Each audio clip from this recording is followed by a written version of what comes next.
자, 두 번째 시간 시작하도록 하겠습니다. 아브라함의 하갈과 이스마엘의 추구방. 아브라함의 하갈과 이스마엘의 추구. 11절. 아브라함이 그의 아들로 말미암아 그 일이 매우 근심되었더니. 근심되죠? 아들이 하나 있는데, 아들이 둘이 있는데 아들을 한 아들을 쫓아내라고 합니다. 근심되죠?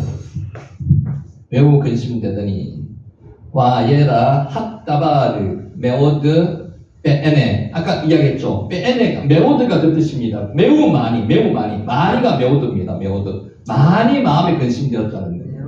메오드. 자, 근심이 되다는 번역되는 게 와예라입니다. 와예라. 요 예라가 두 가지 뜻이 있거든요. 어떤 뜻이 있는가 하면은 떨다 근심하다는 뜻이 있고요. 야라에서 나왔습니다. 또는 나쁜 사악한 해로운 뜻이 있는 나아라. 두 가지 다를 해석해도 상관이 없다는 거죠. 복잡한 거는 패스 모르셔도 됩니다. 머릿속에 마음속에 남아있는 것만 가져가세요. 그러나 본문을 해석함에 있어서는 두 가지 의견다가 괜찮습니다. 와에라처럼 해가지고 두 가지 뜻이 근심하다는 뜻으로 해석해도 되고요. 나쁜이라는 뜻으로 해석해도 상관없다는 겁니다. 야라가 근심하다는 뜻이고요. 나아가 나쁘다는 뜻, 악하게 된다는 뜻입니다. 악하게 되다. 자, 복잡한 거는 패스. 우리가 히브리어를 할 때 처음부터 말씀드렸습니다. 머릿속에 남는 거, 마음속에 남는 거는 하나라도 남겨가시기 바랍니다. 자, 와예라가 매우 대단히 메오드. 아까 이야기했죠. 메오드. 베리마치, 땡큐 베리마치 할 때 베리마치, 베리마치, 많이 메오드입니다. 자, 그 앞에 그 눈에로 번역할 수 있는 베에네입니다. 그 눈안에 아브라함의 눈안에 매우 근심되었다는 겁니다. 히브리어는 구체적입니다. 구체적으로 그 눈안에 근심이 있었다는 거죠. 자, 그렇게 합쳐져 가지고 뜻을 이렇게 해석할 수 있습니다. 그 일이 아브라함의 눈에, 즉 아브라함의 보기에 매우 떨리는 일 혹은 나쁜 징조를 알리는 일이 되었다. 이게 너무 복잡하니까 간단하게 이렇게 이야기합니다. 그 일이 아브라함의 눈에 심한 악으로 보였다는 겁니다. 심한 근심으로 나타났다는 겁니다. 어떤 일이? 쫓아내라고 사라가 이야기하니까 자식을, 생때 같은 자식, 17살, 17년을 같이 길렀는 자식을, 첩의 자식이지만은 쫓아낸다고. 여러분이 아브라함 입장이라고 한번 생각해 보세요. 그게 쉽겠어요? 어렵죠. 어렵습니다. 자식이라도 정대. 그렇죠. 17년을 길렀는데 그게 자기 핏줄인데 그것을 이삭이 태어나기 전까지만 하더라도 상속자로 생각했습니다. 그런데 그것을 쫓아내라고 이야기합니다. 근데 여러분, 누구 말을 들어야 될까요? 부인이 말을 들어야 될까요? 아니면 자기 혈육이 지금 나름대로 안타깝다고 그냥 살려둬야 그게 다시 살아야 될까요? 여러분 같으면 어떻게 하겠습니까? 근심되죠? 이때 뭘 해야 됩니까? 기도해야 됩니다. 하나님께서 내려주시는 그 말씀으로, 그 뜻으로, 그 지혜로 이겨나가야 된다는 거죠. 아브라함이 기도 안 했겠습니까? 그 일이 매우 근심되었더니 기도 안 했겠습니까? 기도했을 겁니다. 하나님께서 말씀하시는 거죠. 자, 여기서 본문에 나타난 그 일이란 다바르가 말하다는 뜻도 되지만요, 일이라는 뜻도 됩니다. 그 말로도 번역할 수 있습니다. 하갈과 이스마엘을 내어 쫓아나는 그 말로 근심이 되었다라고 해석을 할 수 있고요. 그 일로, 여기는 일이라고 번역을 했습니다. 다바르가 일이라고도 번역이 되고요. 말이라고도 번역이 됩니다. 히브리어는 안에 뜻이 여러 가지 많습니다. 문장 안에 들어가서 그 문맥 안에서 판단을 해야 되는 거죠, 단어를. 그래서 일이라고 문맥을 해석해도 상관이 없고요. 여기서 말이라고 해석을 해도 상관이 없다는 겁니다. 자, 이러한 말이 아브라함의 눈에 심한 악으로 보여지고 또한 그에게 깊은 근심을 가져다 주게 된 이유가 뭡니까? 아브라함의 부성애적인 사랑과 도덕적인 측면에서 자식을 버릴 수가 없다는 거죠. 아까 말씀하셨듯이 개도 17년 키우면요 정들어서 못 버립니다. 근데 개도 아니고 사람인데요. 그 사람은 누구예요? 혈육이지, 혈육. 아브라함의 씨잖아요. 아브라함의 씨인데 버릴 수가 없다는 겁니다. 그렇다고 사라의 의견을 저버릴 수도 없습니다. 안 그렇겠으면 누구를 선택해야 되겠어요? 당연히 우리는 논리적으로만 판단하면은 사라의 의견을 취해야 되겠지만은 그 어떻게 버립니까? 자식을, 생태 같은 자식을. 거기에서 걱정이 되었다는 겁니다. 자, 한글에서는 그 눈에라는 말이 빠져 있습니다. 그 눈에. 누구의 눈에요? 아브라함의 눈에 근심이 되었다는 거죠. 그래서 오늘 지금 읽으시는 이 내용은 사라의 입장 안에 들어가서 판단하셔야 되고요. 아브라함의 입장 안에 들어가서 판단하셔야 되고, 또 하나 중요한 것은 하갈과 이스마엘의 입장에서도 판단을 하셔야 되는 겁니다. 그러니까 하나님의 마음은 누구의 마음이에요? 그 다 마음 안에 다 계시는 거예요. 그래서 우리는 한 사람의 입장에서 판단하지 말자고요. 그게 감정이입을 다 같이 공이 집어넣어 보시자고요. 자, 12절 하나님이 아브라함에게 이르시되 내 아이나 내 여종으로 말미암아 근심하지 말고, 하나님께서 근심하지 말래요. 하나님께서는 대책이 다 있으시죠. 근심하지 말랍니다. 그래서 기도하라는 겁니다. 여러분, 고민된 일이 생길 때 여러분 정말 기도하십니까? 근데 인간은요 어떻게 속성상 기도하기보다는 멍하니 앉아있는 시간이 많습니다. 그러다가 정신을 차려서 기도하는 거죠. 근데 기도의 습관이 든 기도 용사들은 바로 기도를 합니다. 내가 이런 말을 다 들어, 하나님께서 말씀하시는 거죠. 내가 이런 말을 하나님께서 말씀하시는 걸 다 들으라는 거죠. 이삭에게서 나는 자라야 내 씨라 부를 것입니다. 하나님께서 딱 답을 내려주시는 거죠. 여기 따라야 된다는 거죠. 기도하면 여러분 하나님께서 답 내려주시는 경우가 많죠. 말씀이 생각나는 경우가 많습니다. 깨닫게 하는 경우가 많습니다. 응답하신다는 거죠. 이삭에게 나는 자라야 내 씨라. 이삭에게서 나는 자라야 내 씨. 네가 앞으로 네 후계자가 될 거라는 말입니다. 키 베이트 하크 레카 자라. 자, 직역하면 이렇습니다. 왜냐하면 하나님께서 이유까지 설명해 주시는 거예요. 왜냐하면은 너희에게 속한 씨는 그 이삭 안에 있다는 겁니다. 너희에게 속한 씨가 이스마엘 안에 있다고 이야기 안 하셨습니다. 이삭 안에 있다고 이야기했습니다. 기도하면은 답을 내려 주십니다. 걱정하지 마시고 기도하세요. 하나님이 주시는 답이, 하나님은 정이시고요, 하나님은 공이시기 때문에 하나님이 주시는 답이 정답입니다. 그러니까 사람의 생각을 가지고 고민하면 사람의 생각이 나옵니다. 고민하지 마시고 기도의 자리에 앉으시기 바랍니다. 아멘. 왜냐하면 너희에게 속한 씨는 누가 안에 있다고요? 이삭 안에 있다고요. 이삭 안에 있다고 이야기하시는 겁니다. 여기서 빼가 뭐뭐에 뭐뭐 안에 뭐뭐 사이에 이런 뜻입니다. 본문에서는 뭐뭐 안에로 해석하는 겁니다. 뭐뭐 안에 누가 안에 있다고요? 그의 이삭 안에 있다. 제라 씨입니다. 씨 제라 예수 그리스도를 의미하는 거죠. 최종으로는 예수 그리스도. 제라는 항상 복수가 없습니다. 단수로만 합니다. 왜 단수로만 기록이 되었습니까? 예수 그리스도를 의미하기 때문에. 자, 이삭에게서 나는 자라야 내 씨다. 키 베이차크 레카 자라. 자, 본문은 깊이 근심에 빠져있는 아브라함에게 하나님께서 하갈이나 이스마엘로 인해 근심하지 않아도 되는 이유를 말씀하시는 것입니다. 그것은 바로 이삭 가게 안에 유일한 언약의 씨 예수 그리스도가 탄생한다는 것을 예표적으로 말씀하고 있는 겁니다. 기도할 때 하나님께서 지혜를 주시고요, 판단할 능력을 주시고요, 말씀을 생각나게 해주시고요, 어떤 때는 하나님께서 직접 나타나셔서 말씀하시는 겁니다. 기도하면은, 기도의 자리에 앉으면은 기쁜 역사가 일어난다는 겁니다. 아멘. 근심하지 마시고요, 고민되는 일이 생기거나요, 벼랑 끝에 서서 우리는 뭘 해야 된다고요? 기도해야 된다. 이처럼 본문은 우리에게 언약의 자손을 이스마엘이 아닌 이삭의 후손으로만 제한해 나가시겠다는 하나님의 주권적인 의지를 분명히 보여줍니다.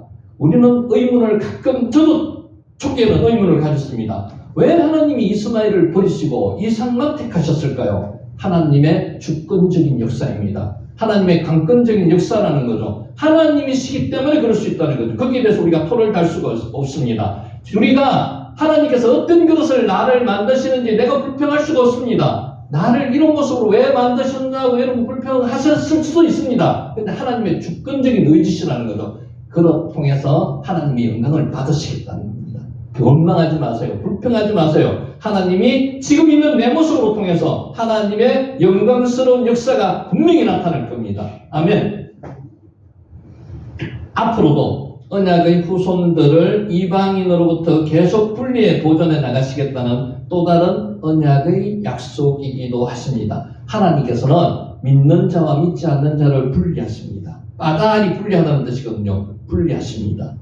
앞으로 가면 계속 그러실 겁니다. 지금 우리 탄핵 전국에서요, 믿는 자와 믿지 않는 자, 하나님 중심으로 사는 자와 세상 중심으로 사는 자 분명히 분리하고 계시잖아요. 지금 분리됩니다. 앞으로 가면 계속 더 분리됩니다. 분리하시는 거죠. 우리 스스로도 분리해야 됩니다. 분리가 뭐예요?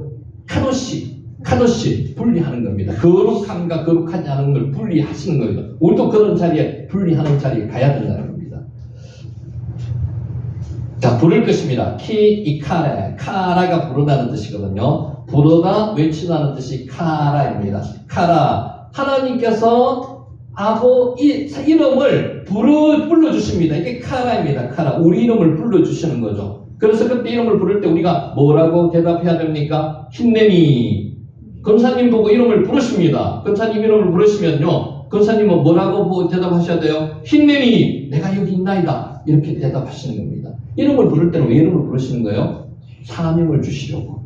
하나님의 큰 계획을 말씀해 주시기 위해서 이름을 부르시는 겁니다. 송대찬 집사 부르시면요, 하나님께서 부르실 때 집사님은 준비가 되어 있어야 되는 거. 힌내니 내가 여기 있나이다. 내가 여기 있다. 그게 힌내니예요. 아브라함을 부르실 때 아브라함이 힌내니 했습니다. 이름을 부르실 때 준비하고 계셔야 돼요. 자, 근데 여기서 카라는 공식적으로 선포하다는 뜻도 있습니다. 하나님의 언약의 신은 오직 이삭뿐이라는 사실을 하나님께서 직접 선언하신 것이라고 볼 수 있습니다. 하나님께서 딱 정답을 만들어 주시는 거죠. 자, 미완료형으로 사용된 것은 그 사실이 이후에도 계속 지속될 것이라는 겁니다. 한 번만 끝나는 게 아니라는 것입니다. 이에는 그대로 실현이 되어서 구속사의 기록인 성경에는 약속의 후사인 이삭과 그의 자손에 관한 내용이 넘쳐나고 있다는 겁니다. 그래서 하나님께서는 이때 선택하신 자와 선택하지 않은 자를 분리해서 그 자를 양육하시는 것, 그 자로 통해서 구속사의 역사가 일어나게 해주시는 겁니다. 여러분들을, 저와 여러분을 통해서 하나님의 구속사의 역사가 일어나게 하신다는 겁니다. 아멘. 그러니까 하나님께서는 아무나 부르시지 않았습니다. 여러분, 아무나 선택자가 여기 오셨습니까? 아닙니다. 하나님께서 강권적인 역사로 여러분을 선택하시고 이 자리에 오시는 거예요. 하나님의 자녀를 그냥 만들어주시는 게 아니라는 거죠. 하나님의 강권적인 역사로 여러분을 자녀로 삼아주시고요. 자녀로 삼아주시는 것은 끝나는 게 아니에요. 그 자녀 삼아주심으로 하나님께서 큰 역사를 일으키시기 위해서 여러분에게 사명을 주시는 거예요. 그때 여러분은 뭐라고 대답하셔야 돼? 힘내니 내가 여기 있나이다. 이렇게 대답하시면서 사명을 감당하셔야 된다는 거죠. 아멘. 카라, 부르다는 뜻입니다. 카라. 자, 그러나 13절, 여종의 아들도 내 신이 내가 그로 한 민족을 이루게 하리라 하신지라. 여러분 주의하시가 보시기 바랍니다. 하나님이 택한 백성만 하나님께서 은혜를 베푸시는 게 아니에요. 하나님께서 택하지 않는 백성들 일반 은총을 주시는 거예요. 왜? 그들로 통해서 잃어버린 자를 구원할 수 있는 대상들이 많기 때문에 그들도 여지를 두고 계시는 거예요. 왜 노아 홍수 때 120년 동안 유예를 해주셨는지 여러분 생각해 보셨죠? 그 120년 동안에 그냥 무조건 그들을 내버려 둔 게 아니에요. 말씀을 노아가 전할 때 오라는 겁니다. 슈브, 돌아오게 만들게 하라는 거죠. 여러분 사랑하는 자제분들, 자녀들, 가까운 친척들, 주변에 있는 사람들 중에서 아직 돌아오지 않은 사람들이 많죠. 왜 그 사람들을 여러분에게 지금 사명을 주셨는 거예요. 돌아오게 하라고. 그 기간이 지금 기간이라는 거죠. 그러니까 내 씨라는 겁니다. 내 혈육이라는 겁니다. 키 자르 아카 후. 자, 본문과 본장 12절에 내 씨라는, 한글 성경에는 내 씨라는 게 동일하게 내 씨라고 기록되어 있는데 원문상은 다르게 기록되어 있습니다. 본문에서 씨를 의미하는 제라가 2인칭 소유임입니다. 너희 씨, 내 씨라는 거죠. 너희라는 말 한 단어가 자르 아카입니다. 자, 이거 복잡해서 잘 모르셔도 상관없습니다. 그런데 아브라함의 적자 이삭에 대한 표현과 아브라함의 적자가 아닌 이스마엘에 대한 표현이 원문상에는 다르게 기록되어 있다는 겁니다. 씨가 다르게 기록되어 됩니다. 자, 이거를 이렇게 한번 정리를 했습니다. 12절 너희에 속한 씨, 계보를 이어갈 씨, 이게 이삭입니다. 이게 레카자라라고 표현이 다릅니다. 13절에는 자르아카라고 지금 우리가 방금 읽었습니다. 너 육체의 핏줄로서의 씨를 이야기하는 겁니다. 그래서 우리가 기억할 것은 12절과 13절, 12절은 이삭에 대한 표현이고요. 13절은 이스마엘에 대한 표현인데 원문의 기록은 다르게 되어 있습니다. 한글의 기록은 넷이 똑같이 되어 있지만 원문의 기록은 레카 자라 12절로 되어 있고요. 13절은 자다카로 되어 있습니다. 다르게 표현되어 있다. 하나님께서는 어떤 하나님이라고요? 분리하시고 구분하시는 하나님이라고요. 자, 일종의 계보를 이어나갈 씨를 암시하며 여기서 씨는 집합적으로 자손이라는 의미를 가집니다. 자, 이스마엘의 경우에는 육체적인 핏줄로서의 씨가 강조됐고요. 이삭의 경우에는 약속의 계보를 이어나갈 씨, 그 약속의 계보가 어떤 계보입니까? 예수 그리스도가 탄생할 계보의 씨로 강조되었다는 거죠. 이러한 이해가 없이 본문을 그냥 읽게 되면요, 하나님의 말씀에 오해를 느끼게 됩니다. 똑같은 씨라고 한글로는 기록되어 있지만 실제는 똑같은 씨가 아니라는 거예요. 하나님의 계보를 이어나갈 씨는 이삭에 대한 씨, 이스마엘은 육체적인 혈육의 씨, 다르게 기록되어 있다는 겁니다. 그래서 복잡하니까 이렇게 기록되어 있는 네 씨가 어느 상으로는 다르게 기록되어 있다. 거기 나중에 한번 메모해 놓으셔도 좋을 것 같습니다. 자, 내가 그로 한 민족을 이루게 하리라. 이게 일반인 은총이에요. 일반 은총. 하나님께서는 믿지 않는 사람에게도 아까 말했듯이 은총을 베푸십니다. 그들로 통해서 잃어버린 자를 구원하기 위해서, 우리가 구원하게 하도록 하기 위해서 그들에게 은총을 베푸신다는 거죠. 네고이 아스멘누. 이스마엘이 비록 언약의 자손은 아니지만 그를 통해서도 큰 민족으로 형성해 나가시겠다는 하나님의 은혜로운 약속입니다. 이 믿지 않는 사람들 하나님 그냥 내버려 두시는 게 아니에요. 구원의 대상으로 삼으시기 위해서 은혜를 베푸시고 계신다는 겁니다. 그리고 그들로 통해서 믿는 자들의 막대기나 지팡이로 사용하실 때도 있습니다. 지금 우리 대한민국에 믿지 않는 사람들이 더 많습니다. 이들이 그냥 여기 있는 게 아닙니다. 우리 믿는 자들이 경각심을 느끼게 하시고 우리 믿는 자들이 구원하는 대상으로 삼으시기 위해서 그들을 거기 두셨다는 겁니다. 하나님께서 아브라함에게 이와 같은 약속을 주신 이유는 아브라함이 하갈과 이스마엘로 인해 깊은 인간적인 고뇌에 빠졌기 때문입니다. 아까도 제가 말씀드렸듯이 여러분이 아브라함이라면 고민이 안 되겠습니까? 17년 동안 기른 자식을 내쳐야 됩니다. 그런데 어떻게 하겠냐? 하나님 어떻게 합니까? 하나님께 분명히 기도했을 겁니다. 그래서 하나님께서 말씀을 해주시는 거죠. 불리하게 만들어주시는 겁니다. 자, 본문은 언약인 백성인 이삭과 자손에게서 뿐만 아니라 언약의 백성이 아닌 이스마엘과 그 후손들에게도 나아가서는 모든 이방인들의 역사까지도 하나님께서 간섭해 나가시는, 섭리해 나가시는 하나님의 의지의 표현이라는 겁니다. 결국 이스마엘에 대한 이 약속은 이스마엘에게서 12방백이 출생함으로써 성취되었다는 겁니다. 하나님께서는 믿는 사람들의 구속사에만 역사하시는 게 아니고요. 전 인류에 대해서 다 섭리하시고 역사하시는 분이라는 것을 이 구절로 통해서도 우리가 깨달을 수 있습니다. 아멘. 고이가 민족이라는 뜻입니다. 수음은 여러분 지난번에 한번 말씀드렸습니다. 아담을 하나님께서 천지 창조를 하신 후 아담을 만드셨습니다. 아담을 뭘로 만들었다고요? 흙의 먼지로 만드시고요. 에덴의 동산을 하나님께서 직접 만드셔가지고 에덴 동산이라고 하는 에덴의 동산에 인간을 어떻게 하셨다고요? 두셨습니다. 아담을. 그때 사용한 단어가 수음입니다. 여러분을 이 대한민국에 하나님께서 두셨는 겁니다. 수음입니다. 그게 수음입니다. 여러분께서 지금 이 자리에 하나님께서는 수음하셨는 겁니다. 그러니까 하나님께서 그냥 무의미하게 우연으로 여러분이 여기 오시게 한 게 아니라는 거예요. 하나님께서 수음하셨다는 겁니다. 수음이 무슨 뜻이라고요? 두다는 뜻입니다. 두다는 뜻. 하나님께서 여러분이 그 가정에 태어나도록 하나님께서 수음하셨다는 겁니다. 그냥 의미 없게 하는 것은 하나도 없습니다. 수음하셨습니다. 아버지 왜 저를 이 가정에 태어나게 하셨나요? 그렇게 기도할 때도 있죠. 하나님께서 수음하셨습니다. 왜? 하나님께 그 가정에서 그곳에서 영광을 받으시기 위해서 수음하셨다는 겁니다. 그래서 사명 감당하시라고 수음하셨다는 것이죠. 수음이 중요한 단어입니다. 우리가 말하는 숨쉬는 숨, 그 뜻인데 그 뜻은 그게 아니고요. 다 발음은 그건데 두다는 뜻입니다. 두다. 자, 왜 하나님은 이스마엘이 쫓겨남을 허락하시는가? 여러분 한번 생각해 보신 적 있습니까? 17년을 길렀는데 걔도 17년 길으면 정이 들어가 못 버리는데 버려야 됩니다. 하나님께서 왜 쫓겨남을 허락하시는 거예요? 한번 생각해 보시기 바랍니다. 하나님이 매정하십니까? 하나님은 정의롭습니다. 공의롭습니다. 하나님이 하시는 일은 다 진리입니다. 왜 그랬을까요? 인간적으로 섭섭할 수도 있습니다. 자, 한번 보시기 바랍니다. 가라시, 쫓아내다는 뜻이고요. 아까 하나 더 말씀드리는 게 있죠. 이혼하다는 뜻도 있다고 말씀드렸습니다. 법적으로 완전히 정리하는 게 가라시입니다. 가라시.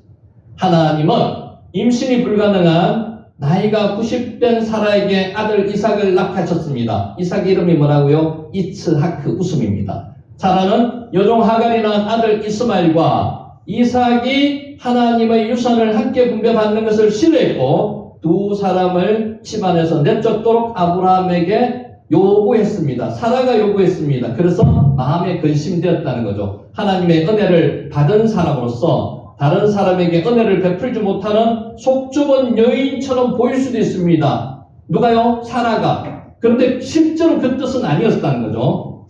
자, 그렇게 보일 수도 있다는 거죠. 있을 수도 있다는 겁니다. 여러분, 이스마엘 뜻 압니까? 이스마엘 뜻이 뭐죠? 이스마엘.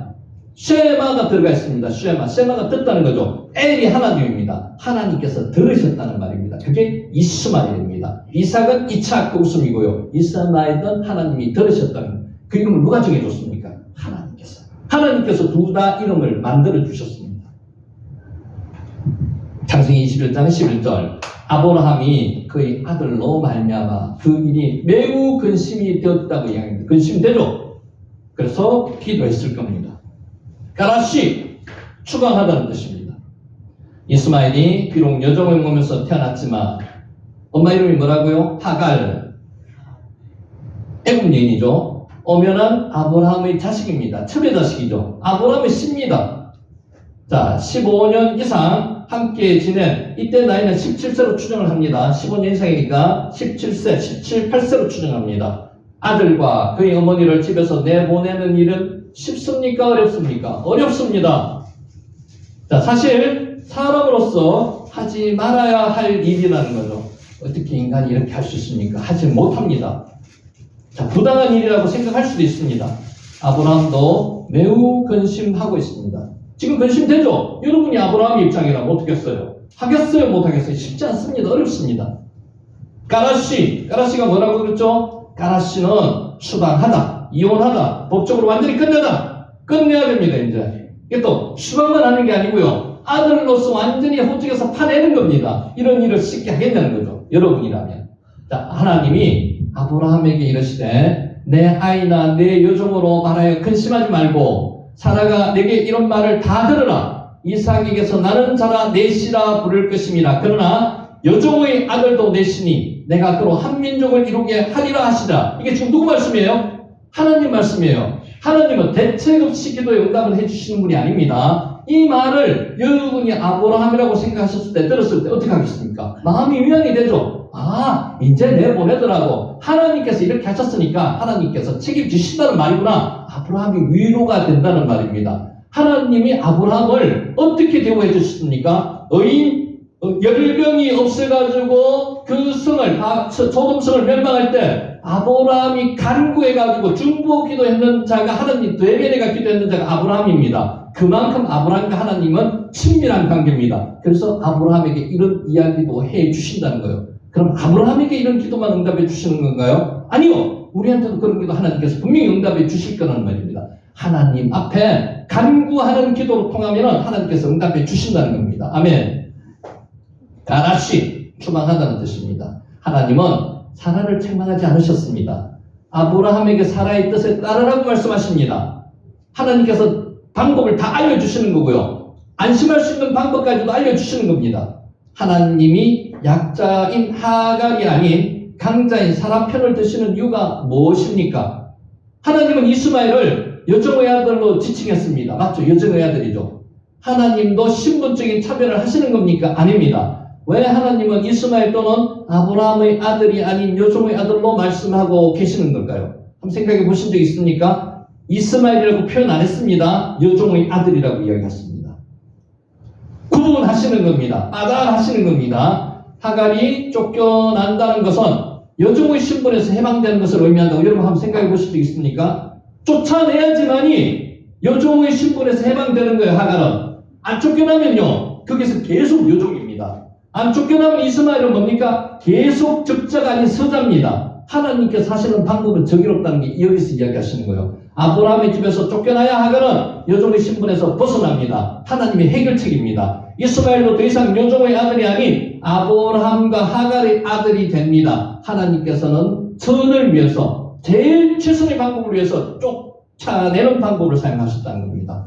그것은 아브라함으로 하여금 깨닫게 하시기 위한 하나님의 설득입니다. 그러니까 양자가 다 유일하게 하나님께서 만들어 주신 거지 쫓아내는 것이 아브라함만 위한 것이고 사람만 위한 것이라고 생각해서는 안 된다는 거죠. 이스마엘과 하갈을 위해서도 하나님의 최선의 방법을 택하시는 게 쫓아내게 하는 겁니다. 하나님은 이스마엘이 쫓겨나도록 허락하신 이유를 여러분 아셔야 됩니다. 하나님께서 하시는 방법은 둘 다가 윈윈하게 만들어 주시다는 겁니다. 하나님은 아브라함의 후손으로 이삭을 정하셨습니다. 하지만 이삭만 축복하신 게 아니에요. 미리 말씀하셨잖아요. 12방백으로서 될 거라고 말씀을 하셨잖아요. 종의 아들 이스마엘도 한 민족을 이루게 하셔서 더 이상 종의 아들이 아니고요. 큰 민족의 아버지가 되게 하신다는 겁니다. 그러니까 하나님께서는 믿는 자녀들은 구원의 구속사 길로 인도하시고요. 믿지 않는 자녀들도 일반 은총을 베풀어 주셔서 그 구원의 반열에 들어오게끔 미리 준비를 하고 계신다는 겁니다. 아멘.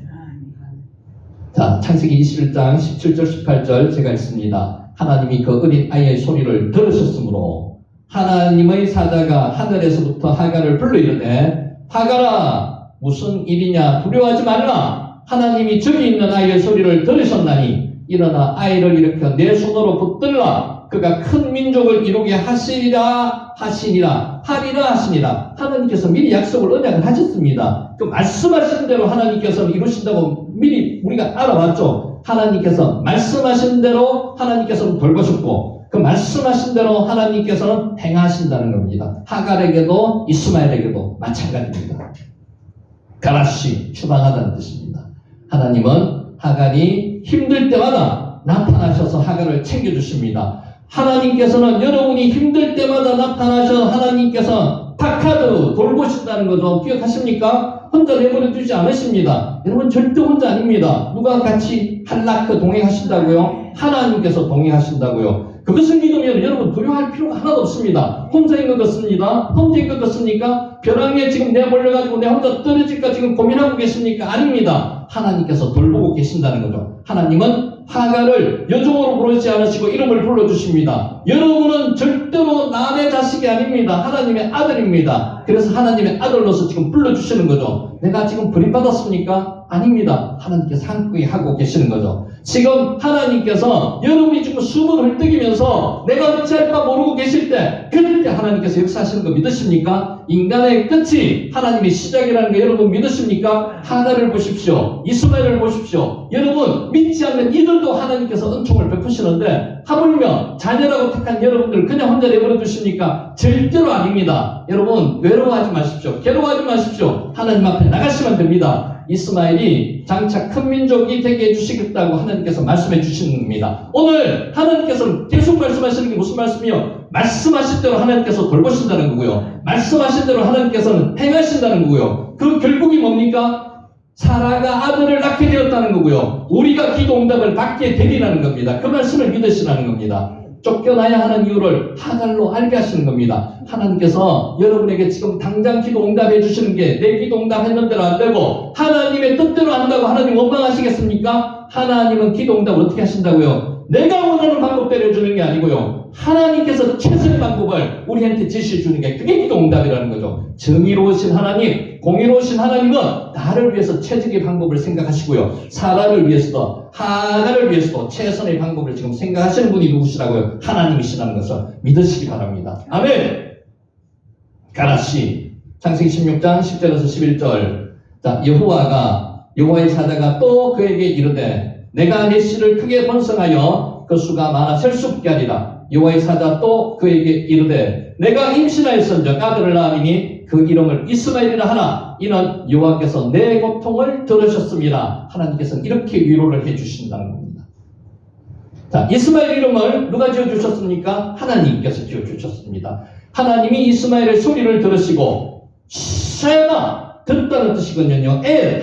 하나님이 그 소리를 들으신다는 겁니다. 이스마엘의 씨를 크게 번성하게 하시며 그 수가 많아 셀 수 없게 하신다는 겁니다. 하나님은 이삭만 사랑하시지 않았습니다. 이스마엘도 사랑하시고요. 그들만 사랑하시는 게 아니고 여러분이나 저나 하나님의 자녀도 사랑하시고 자녀가 아닌 모든 사람을 다 사랑하십니다. 사람은 돌보시는 게 아닙니다. 사라의 여종 하갈도 돌보십니다. 쫓겨남을 당하는 자를 큰 민족으로 만들어 주시는 분이 누구시라고요? 하나님이십니다.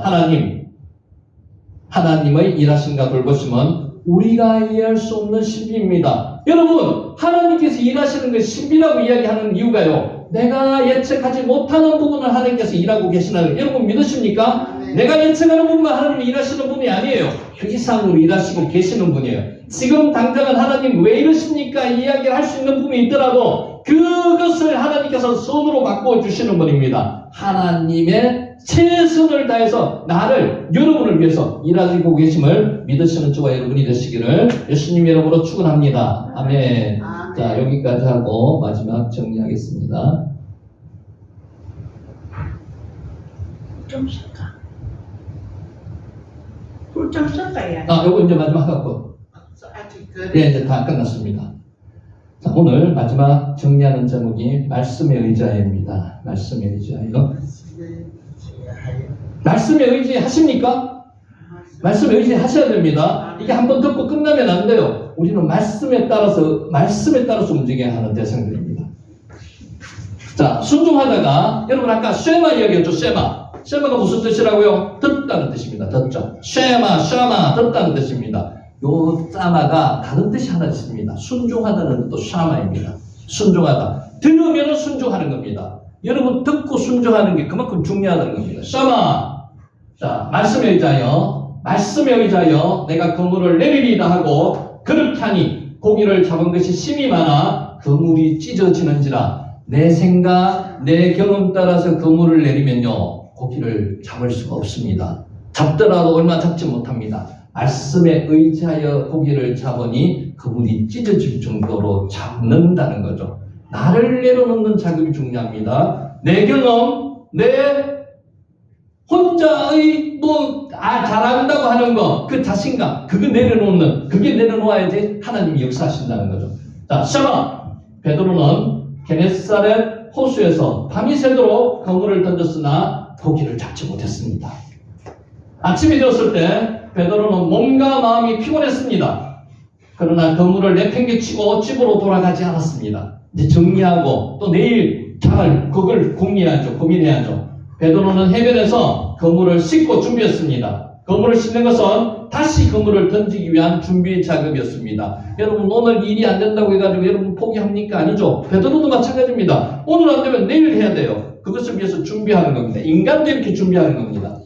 베드로는 실패로 마음이 괴로웠지만 다시 도전할 준비를 했습니다. 실패했다고 끝나지 않습니다. 인간도 끝나지 않습니다. 하나님은 더 끝나지 않죠. 그죠? 포기하지 않는 한 실패는 없습니다. 포기는 아까 뭐라 그랬습니까? 배추 셀 때 단위가 포기입니다. 맞죠? 그 위에 포기는 없습니다.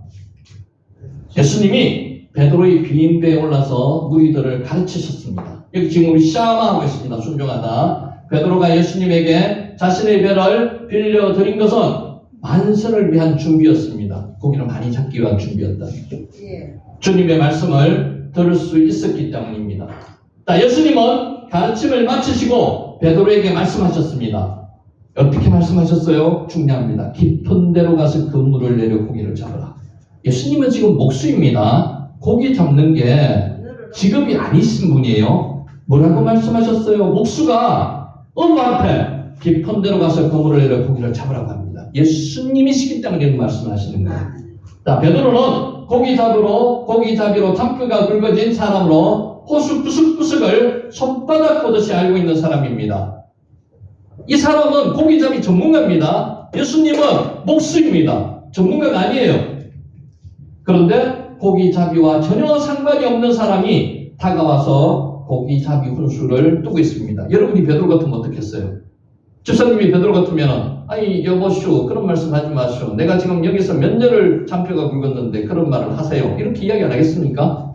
아무 소리 안 했습니다. 예수님은 공생의 전 목수 일을 하셨습니다. 그러니까 30년간 태어나서 아버지한테 그냥 젖대고 나서부터 계속 목수 일을 아마 했을 겁니다. 3, 4세 젖어댔다고 아까 우리 이야기했으니까. 비전문가가 전문가에게 무술을 두면은 사람들은 기분 나빠하며 무시하게 됩니다. 저게 무슨 소리 하냐 이렇게 이야기할 거죠. 더구나 깊은 곳에 가서 그물을 내리라는 예수님의 말씀은 어부의 상식과 경험으로는 결코 받아들일 수 있는 비상식적인 이야기입니다. 깊은 곳에 고기가 없습니다. 그 당시에는. 노련한 어부가 비전문가의 가르침을 받고 고기를 잡으러 나서는 일은 도무지 있을 수 없다는 것입니다. 그런데도 뜻밖의 베드로는 예수님의 말씀에 순종했습니다. 뭔가 느낌이 다른 느낌이 있었을 겁니다. 아, 이분은 보통 분이 아니구나. 그런 느낌을 분명히 받았을 겁니다. 그래서 순종했습니다. 어떻게 해요? 선생님, 우리들이 밤이 새도록 수고했을 때 잡은 것이 없지만은 뭐에 의지했어요? 말씀에 의지해서. 말씀하신 대로 하나님께서는 돌보셨고 말씀하신 대로 하나님께서는 행하셨으므로 아들을 낳게 해주셨죠. 사라에게. 마찬가지입니다. 말씀하신 대로 말씀에 의지해서 내가 그물을 내리리다. 누가 한 이야기라고요? 베드로가 한 이야기예요. 우리들이 밤이 새도록 수고했을 때 잡은 것이 없지만 여기까지는 현실입니다. 여러분 현실 한번 보세요. 넉넉하지 않습니다. 힘들죠. 어렵습니다. 내가 왜 이래야 되는데 남들은 왜 이런 평안한 생활을 하는데 나는 왜 이렇게 힘드는데 이것이 현실입니다. 담은 고기가 하나도 없습니다. 이게 현실이라는 거죠. 경험과 이성이 작용하고 있습니다. 그러나 베드로는 그렇지만이라고 뒤집었습니다. 오늘 이런 역사가 저와 여러분에게 있으시기 바랍니다. 하나님의 눈으로 세상을 바라보시면 이런 역사가 일어난다는 거죠. 처절한 실패로 인해서 베드로는 이성과 경험을 완전히 뒤로 젖힐 수 있었습니다.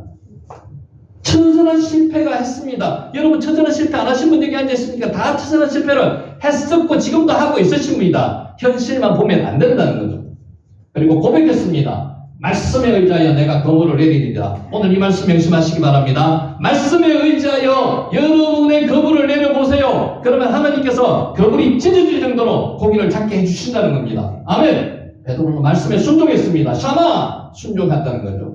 베드로가 여러 가지 부족함이 있었음에도 불구하고 예수님이 수제자가 될 수 있었던 것은 순종 때문이었습니다. 여러분 말씀을 듣고도 순종을 안 하는 사람이 많습니다. 그런 사람은 하나님의 진정한 자녀가 아니에요. 순종하는 자녀가 하나님의 자녀입니다. 성경은 순종의 결과를 이렇게 말하고 있습니다. 그렇게 하니 고기를 잡은 것이 심이 많아서 그물이 찢어지는지라. 누가복음 5장 6절 말씀 오늘 여러분에게 힘이 되시기 바랍니다. 순종하면은 이런 역사가 일어난다는 겁니다. 시간으로 보나 경험으로 미뤄보나 도저히 고기가 잡힐 시간이 아니었습니다. 하나님께서 역사하셨다는 거죠. 100세 된 아브라함에게, 노년의 아브라함에게 자식이 있었다는 말은 뭐를 계속 이야기하시는 거죠? 인간으로는 할 수 없고 인간으로는 만들 수 없는 그 자식을 하나님께서 주셨다는 말입니다. 내 힘으로 할 수 없는 그 일을 누가 하신다고요? 하나님께서 하신다는 거예요. 그런데 그물이 찢어지도록 많은 고기가 잡혔습니다. 이게 누가 하셨다고요? 하나님께서 하셨다는 겁니다. 순종의 결과는 한마디로 기적이었습니다. 인간의 눈에는 기적입니다만 하나님의 눈에는, 하나님에게는 기적이 없습니다. 통상적인 일입니다. 신앙세계에는 기적이라는 묘미가 있습니다. 신앙의 신비죠. 기적으로 베드로는 한순간 실패를 성공으로, 좌절을 승리로, 고뇌를 한의로 바꿀 수 있었습니다. 이런 경험이 있으면요 하나님을 배반하지 못합니다. 아무리 하나님께서 밀어내더라도 나가지 않습니다. 하나님의 자녀가, 완전한 자녀가 되는 거죠. 기적의 원동력은 순종입니다. 샤마! 하나님은 제사보다 순종을 더 원하셨습니다. 하나님의 나라는 순종으로 이루어집니다. 내 주관대로, 내 개성대로 살고 싶어하는 현대인들에게 가장 인기 없는 단어는 순종입니다. 여러분 순종하면 요새 애들 잘 안 듣습니다. 듣습니까? 잘 안 듣습니다. 그런데 하나님의 말씀은 순종하라는 겁니다. 샤마! 그리스도인이 살면서 순종에 빠져버리면 신앙은 알맹이가 없는 껍데기 신앙, 안고 없는 찐빵이 되어버린다는 겁니다. 예수님의 공생의 첫 번째 기적은 가나 혼인잔치집에서 일어났습니다. 잔치 도중에 포도주가 떨어졌습니다. 그러면은 포도주가 떨어지면 우리 막걸리 떨어지면 잔치가 끝나는 겁니다. 그죠? 그런데도 잔치가 끝내지 않았습니다. 예수님이 역사하셨습니다. 그때 예수님의 어머니 마리아는 예수님에게 어려운 사정을 이야기했습니다. 그리고 하인들에게 말했습니다. 너희에게 무슨 말씀을 하시든지 그대로 하라. 이게 중요합니다. 무슨 말씀을 하시든지 그대로 하시면, 순종하시면, 싸움하시면 하나님께서 역사하신다는 거죠. 내가 당장 듣기에는 내 이성적인 판단으로 판단이 안 섭니다. 하면 안 될 것 같아요. 도저히 이루어질 수 없을 것 같아요. 거기서 순종을 해야 된다는 거죠. 예수님은 돌 항아리 6에 물을 채우라고 하시고 그 물을 떠서 연회장에 갖다 주라고 하셨습니다. 그때까지는 물이었습니다. 언제 변했을까요? 물을 따를 때 변했을까요? 누구도 모릅니다만 그렇게라고 추정을 합니다. 물을 따를 때. 그때 포도주로 변했다는 거죠. 그대로 순종하자 그 물은 칭찬할 정도로 맛있는 포도주로 변해 있었습니다. 이 세상에서 제일 맛있는 포도주가 어느 포도주라고 이야기합니까? 여기 있는 이 포도주. 예수님께서 물을 포도주로 만든 이 포도주가 이 세상에서 제일 맛있는 포도주라고 이야기합니다. 그 말씀대로 순종할 때 기적이 일어납니다. 기적. 우리의 삶에도 기적이 필요합니다. 집사님의 삶에도 기적이 필요하죠. 누구의 삶에도 기적이 필요하죠. 하나님께서 해주십니다. 그 기적은 내가 만들 수 있는 기적이 아닙니다. 근데 기적이 일어나도 그냥 가만히 감 떨어지도록 기다리고 있습니까? 그건 아닙니다. 내가 순종해야 된다. 순종하면 기적이 일어납니다. 하나님은 순종을 기뻐하십니다. 우리는 말씀에 순종함으로 하나님이 기적을 경험할 수 있습니다. 아멘. 말씀에 순종해야지만 기적을 경험할 수 있습니다. 여러분, 말씀의 기적을 경험하시기 위해서 하나님의 말씀에 순종하는 저와 여러분이 되시기를 간절히 바라며 오늘 강의를 마칩니다. 아멘.